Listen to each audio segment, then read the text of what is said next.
Hello बच्चों। और क्या हाल है? क्या हो रहा है? मस्त है। चलिए, आज हम लोग ऑप्टिकल इंस्ट्रूमेंट कल पढ़ रहे थे, उसी को आगे कंटिन्यू करते हैं। तो आज हम लोग का टॉपिक जो होगा वो कंपाउंड माइक्रोस्कोप होगा। तो उसके बारे में हम लोग आज स्टडी करेंगे।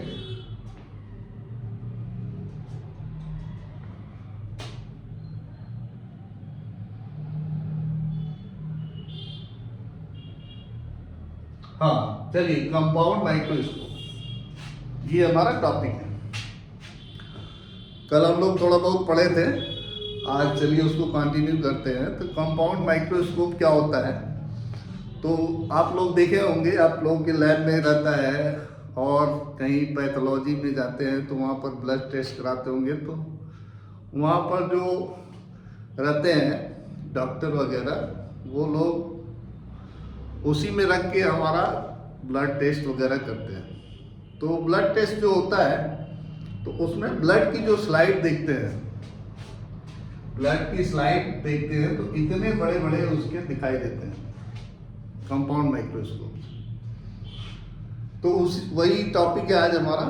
कुछ इस तरह से आप लोगों ने देखा होगा, ऐसा कुछ होता है, ऐसे कुछ होता है ये। तो यही होता है कंपाउंड माइक्रोस्कोप। इसी को थोड़ा सा हम लोग समझते हैं। तो इसमें हमें रे डायग्राम और इसका मैग्नीफाइंग पावर, यही दो चीज़ देखना है। इम्पोर्टेंट यही होता है, यही बोर्ड एग्जाम में भी आता है।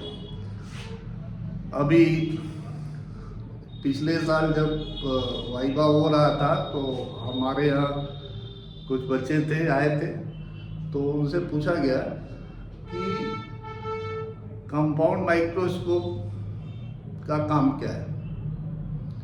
तो एक उसमें से बोल रहा है कि कंपाउंड माइक्रोस्कोप का काम सूरज चांद देखने के लिए करते हैं।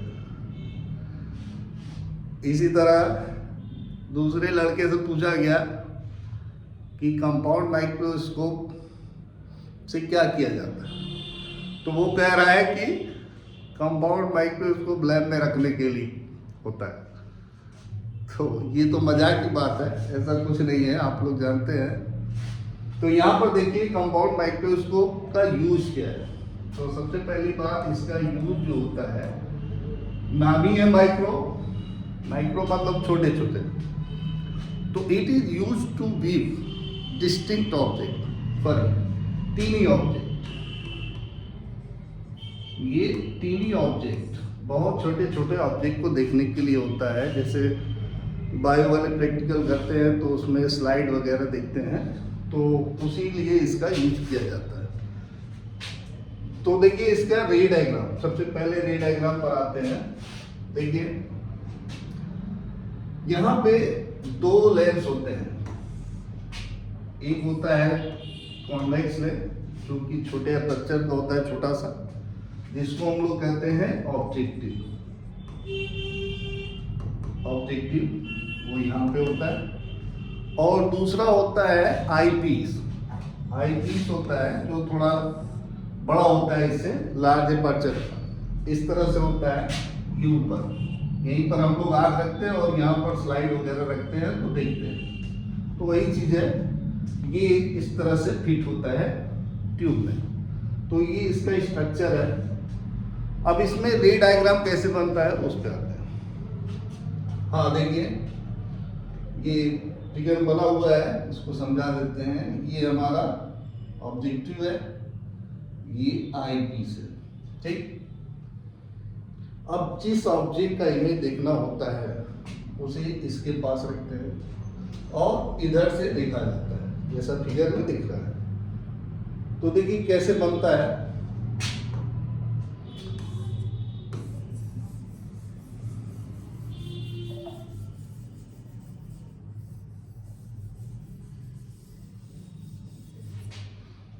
हाँ देखिए,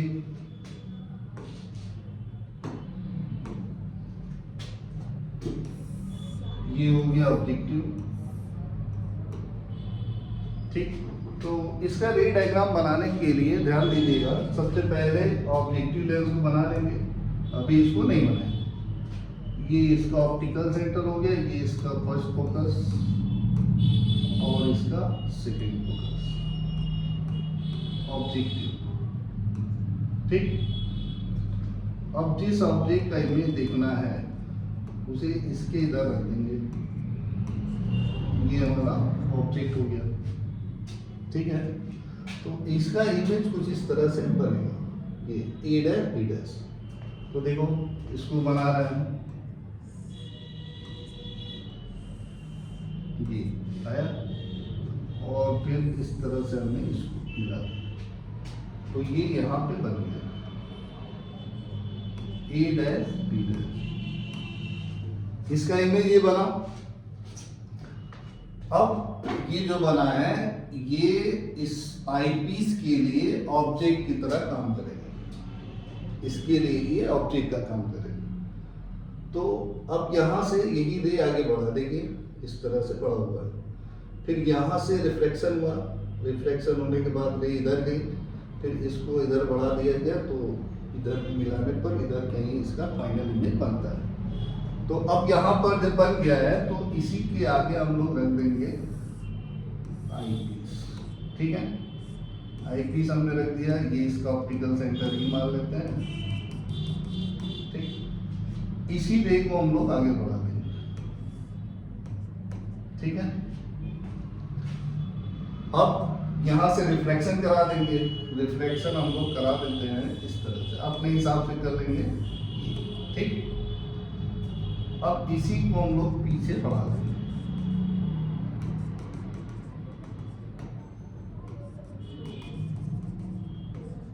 तो ये हमारा फाइनल इमेज बना। ठीक है, तो इस तरह से रे डायग्राम किया जाता है। ध्यान दीजिएगा, पहले आप इसको रख लीजिएगा इक्वल डिस्टेंस पर, इसका first focus second focus mention करके ये ऑब्जेक्ट ले लिया हमने और इसका इमेज बना दिया। अब इसको रख देंगे, इसी रे को आगे बढ़ा के इस तरह से कंप्लीट करें। एक चीज ध्यान देंगे कि ये जो है आईपीस, इसका फर्स्ट फोकस इधर कहीं होना चाहिए और इधर। ठीक है, ये ध्यान दीजिएगा, इसलिए कि इसके बीच में रहेगा तभी इसका वर्चुअल इमेज बनता है, बड़ा बनता है। तो ये जरूरी है कि इसका फोकस इधर हो और ये जो है हमारा इसके बीच में होना चाहिए, तभी इसका इमेज इधर वर्चुअल बनेगा। अगर आप फोकस इधर कर देंगे तो फिर परेशान रहेंगे, इस चीज़ को ध्यान दीजिएगा। रे डायग्राम बनाने आना चाहिए, रे डायग्राम नहीं बनेगा तो फिर मैग्नीफाइंग पावर भी नहीं हो पाएगा, तो इस चीज़ को ध्यान देंगे। तो इस तरह से रे डायग्राम बनता है। अब इसमें डिस्टेंस की बात करें तो ये यहाँ पर मेंशन है, ये यू है, ये एफ नॉट इसका फोकस है और इसको वी नॉट कहते हैं। ये वी नॉट हो गया, मतलब इसका ये हुआ, और फिर ये है हमारा फोकस इधर इधर है और ये यू वी हो गया। ठीक, और इसका जो फाइनल इमेज बना है वो डी पर बना है। तो इसमें दो केस हम लोग को पढ़ना है। पहला केस है जब फाइनल इमेज कहाँ बने, final image for at T, तो इस तरह से बना के इसको मेंशन कर दे कि डी हो जाएगा। और इससे कोई फर्क नहीं पड़ता है कि आप इधर बन रहा है आपका या इधर बन रहा है। कुछ बच्चे परेशान होते हैं कि सर इसमें तो इधर बना है, बुक में इधर बना है, आप इधर, ऐसी कोई बात नहीं। इधर बनता है तो भी ठीक है, उधर बनता है तो भी ठीक है, उसमें कोई बहुत बड़ा इशू नहीं है। तो ये रे डायग्राम हो गया। अब इसके बाद इसका मैग्नीफाइंग पावर। ठीक है, मैग्नीफाइंग पावर हमने बताया था कि लेंस हो मिरर हो, अगर कॉम्बिनेशन है, जैसे ये है दो लेंस है, तो इसका मैग्नीफाइंग पावर जो होगा, इसका मैग्नीफाइंग पावर इनटू में इसका मैग्नीफाइंग, ये इस तरह से बताए थे। दो है तो दो का मल्टीप्लिकेशन, तीन है तो तीन का होगा, चार है तो चार का होगा, इस तरह से होता है। तो इसी को यूज करके हम लोग इसका मैग्नीफाइंग पावर निकालेंगे, मतलब इसका मैग्नीफाइंग पावर इनटू में इसका मैग्नीफाइंग पावर, तब मिला के पूरे माइक्रोस्कोप का मैग्नीफाइंग पावर आ जाएगा। ठीक है, आया समझ में? चलिए आगे देखिए, अब मैग्नीफाइंग पावर हम लोग निकालते हैं। सॉरी,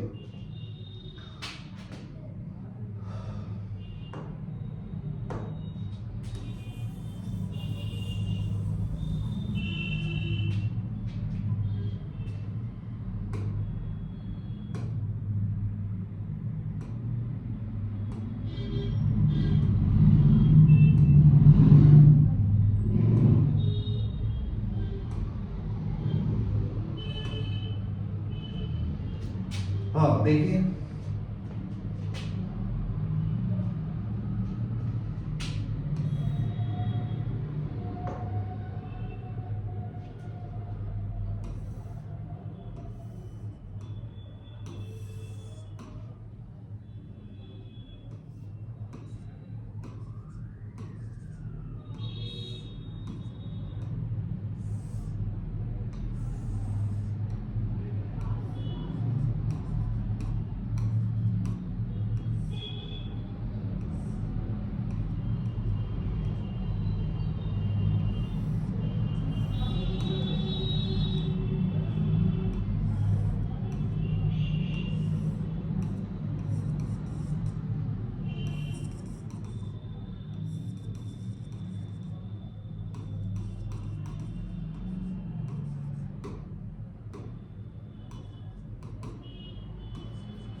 हाँ देखते हैं।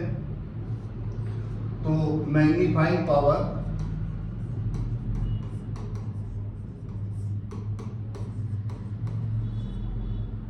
एम इक्वल टू हो जाएगा एम ओ इंटू में एम, ठीक है। अब यहाँ पे इसका लेते हैं तो क्या होता है, A dash B dash upon में ए बी, इसके लिए हो जाएगा। इसके लिए ऑब्जेक्ट ये है, इमेज ये है, ये हुआ। आई पीस के लिए ले लें, आई पीस के लिए फाइनल इमेज ये रहा, इसका side A double dash B double dash और ऑब्जेक्ट हो गया ए डैश बी डैश। इसको कट नहीं कीजिएगा, कट नहीं करेंगे, यहाँ दिख रहा है कि कट कर देंगे। अब यहाँ पे सिमिलरिटी लगाते हैं। सिमिलरिटी के अकॉर्डिंग तो अगर हम लोग देखें तो ये ट्रायंगल ओ ए बी और O A dash B dash दोनों क्या है, सिमिलर है। तो यहाँ पे in triangle O A B and triangle O A dash B dash क्या हो जाएगा, A dash B dash upon में ए बी इक्वल टू हो जाएगा बी नॉट अपॉन में, ठीक है। A dash B dash upon A B equal to हुआ बी नॉट अपॉन में यू नॉट, ये हुआ, ठीक। इसके बाद इसका लेते हैं, इस वाले ट्रायंगल में, मतलब कौन सा ले लें, एक ट्रायंगल ये हुआ।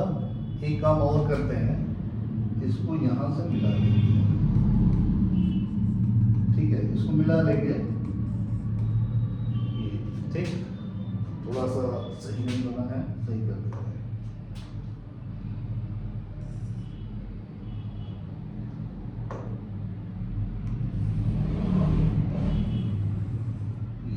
ठीक,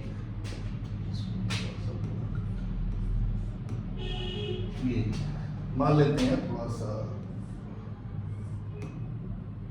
ये, ठीक है।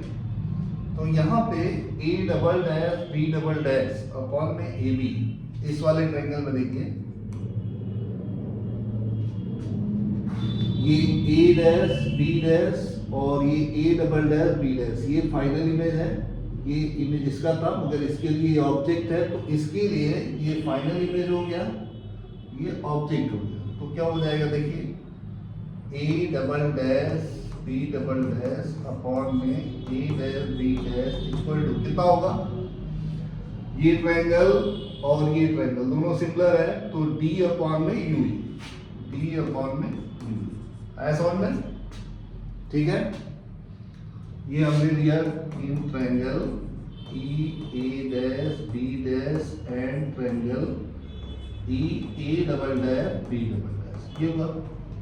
अब इसको यहाँ पे रख देते हैं, तो इस तरह से मैग्नीफाइंग पावर आता है हमारा m equal to V not upon में यू नॉट इंटू में क्या हो जाएगा डी बाई यू, ये हुआ।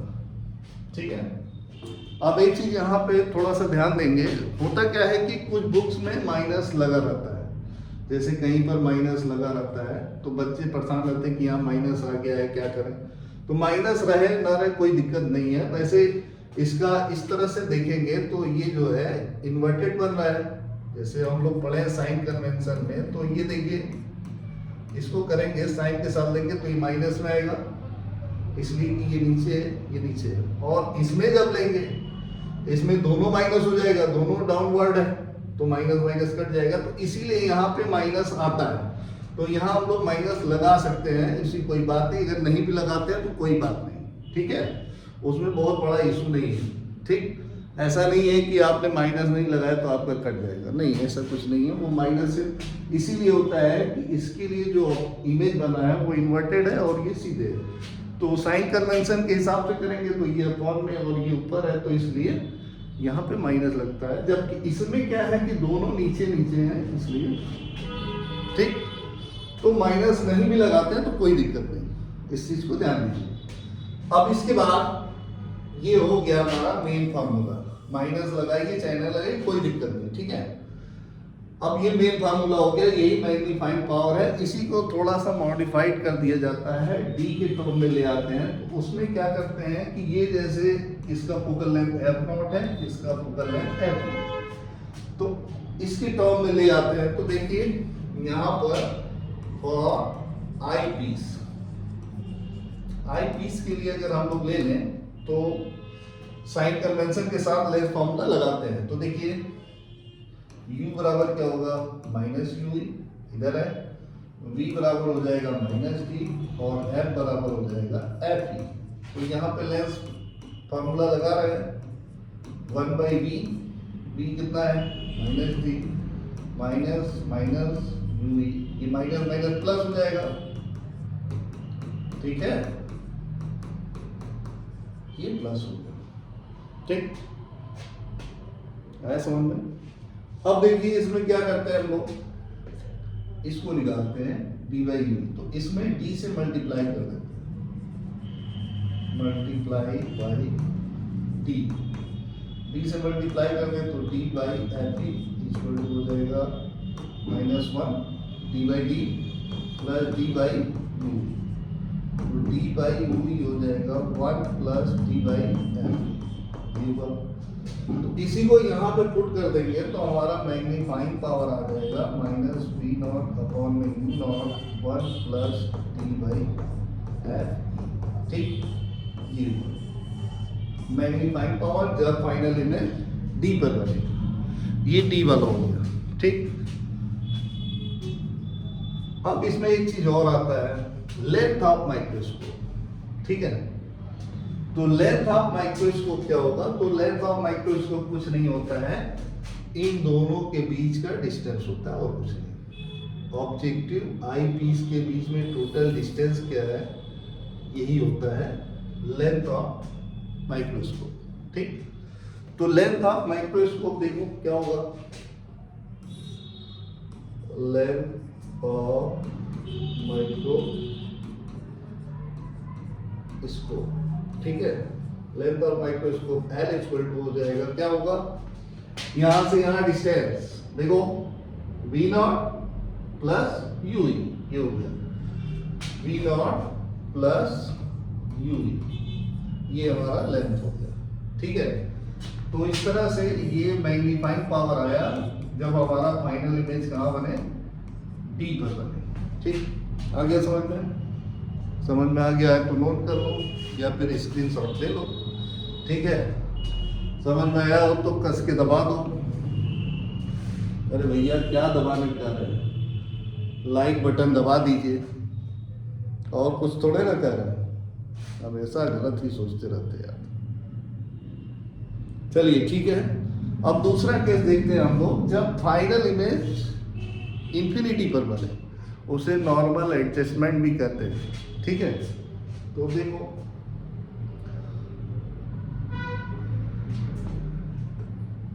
When final image form at infinity, इस पे आते हैं। तो हम लोग जानते हैं कि इन्फिनाइट पर इमेज कब बनता है, जब ऑब्जेक्ट फोकस पे हो, फर्स्ट फोकस पे हो तो इमेज इन्फिनाइट पर बनता है, ये हमें मालूम है। तो देखो ये हमारा हो गया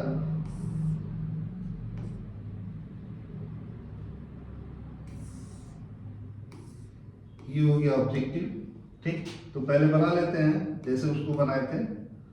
ये इसका फोकस हो गया F O dash F O, तो ये हमने बना दिया, ए बी हो गया,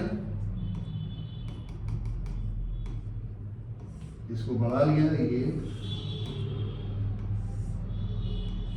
इस तरह से, ठीक है। इतना करने के बाद ये इमेज बना इसका ऑब्जेक्टिव, ठीक। ये हमारे ऑब्जेक्टिव का इमेज बना, है ना। अब हम लोग किसको लेंगे, हम लोग लेंगे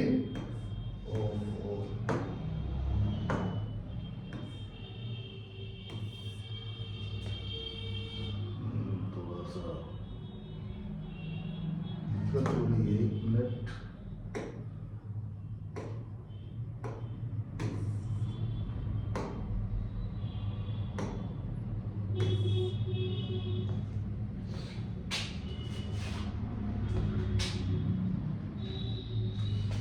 थोड़ा सा प्रॉब्लम हो गई।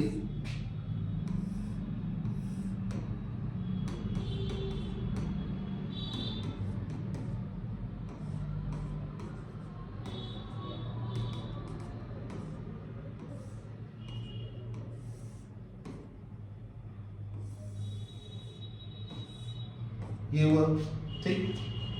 ये बन गया किसका इमेज, ऑब्जेक्टिव का। अब जो ये है ये काम करेगा किसके लिए, आईपीस के लिए। तो ये ध्यान देंगे कि इस बार ये कहाँ पे होना चाहिए, इसके फोकस पे होना चाहिए। ध्यान दीजिएगा, इसका जो फोकस होगा यहीं पे होगा, मतलब एफ ई डैश यहीं पे होगा, तभी इसका इमेज इनफाइनाइट पर बनेगा। इस चीज़ को ध्यान देंगे।